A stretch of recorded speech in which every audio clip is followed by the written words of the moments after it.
yung lahat. Ngayon guys ay samahan nyo ako sa aking pagluluto ngayong araw na to. Alam ko nasasawa na rin kayo, parati na lang nagluluto at nakikita nyo yung mga linuluto ko ay parating pula kasi ganyan talaga dito sa guys, sa bansang Arabo. Ganyan talaga yung linuluto nila, may mga tomato paste. So hindi mo ma-recognize kung anong klaseng mga luto, basta marami silang luto na maraming mga pula-pula. Kaya simulan na natin, no, magluto na tayo ng maraglaham na may halong yan, gisa-gisahin lang yan guys, yung karne ng tupa, yung ganon, ahos, bombay, igisa mo lang yan, no? Tapos lagyan ng kamatis. Yan, tapos pag na siya, tosta-tosta na yung natin, yung mga panakot, no? Igisa din natin yung kamatis. At saka maluto kunti ay ilagay na natin yung karne. Gisa-gisahin lang yan siya guys. Kasi parang mawala yung langsa, yung amoy. Yun ang dyan. Tapos lagyan mo ng mga pangpalasa nila. Yung tawag nila dyan ay barat. Yung mga ganyan. Mga kuwan nila. Hindi ko na lang isa-isahin kung anong klase ang mga sangkap na yan. Kasi kuwan, basta ganun na. Lagyan lang ng tomato paste. Kasi iba yung mga sangkap nila eh. Ipapakita ko lang sa inyo kung paano ko ginagawa, diba? Yun, tapos na. So ilagay na natin yung karne. Yan. Diba? Halo-haluin lang yan hanggat siya, masangkot siya ba? Isangkot siya muna natin yung mga para mahalo-halo dyan, parang mawala yung kwan niya, taba-taba. Ganun lang yan ang magluto guys.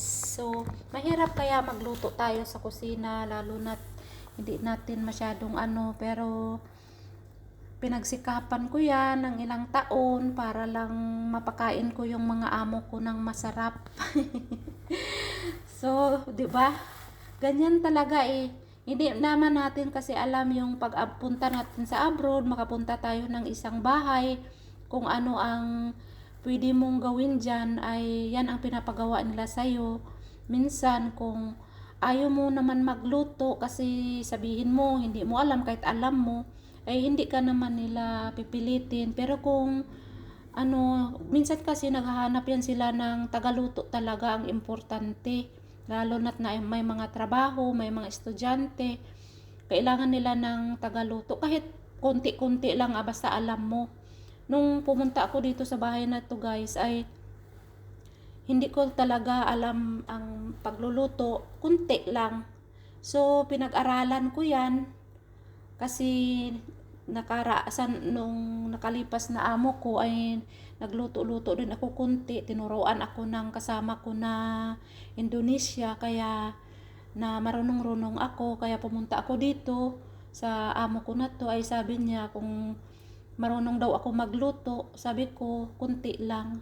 Sabi niya kahit kunti, basta marunong ka magluto kasi kailangan ko tagaluto. Yung ganyan guys ba na pero basta alam mo lang.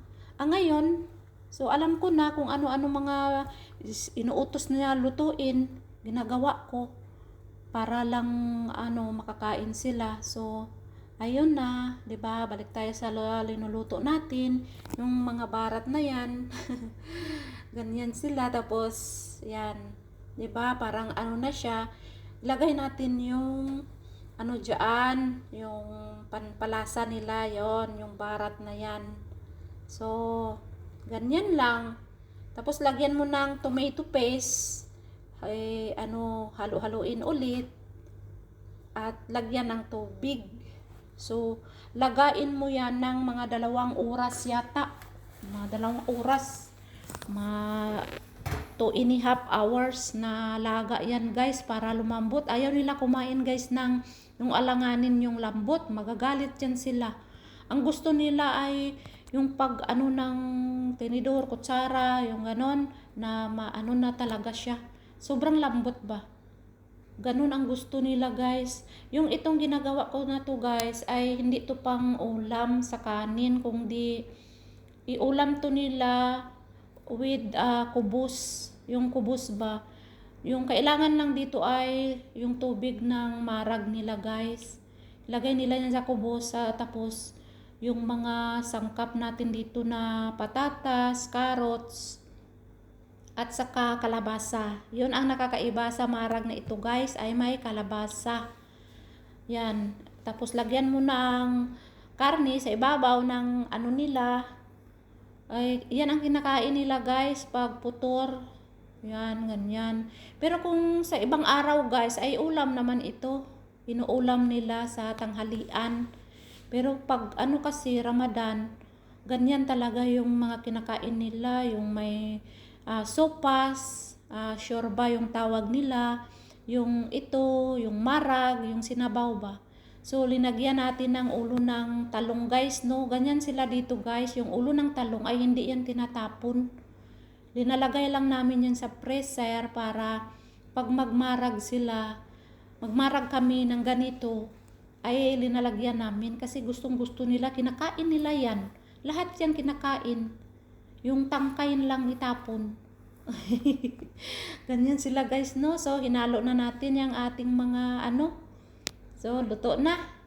'Di ba? Ayan na ang ating marag laham para sa putor natin. So, yan lang guys ang i-share ko sa inyo na ating recipe for today. Ganyan ang buhay OFW guys. Sobrang busy sa kusina pero laban lang para sa ating pangarap sa buhay, ganun lang, 'di ba? Pero masarap 'yan, guys. Ang sarap niyan. Sarap 'yan iulam sa kanin. Paborito din nila 'yan. So, kaso lang hindi ako kumakain ng ano, guys, karne ng karnero. Pasensya na po. Pero nagluluto ako. Ayan na.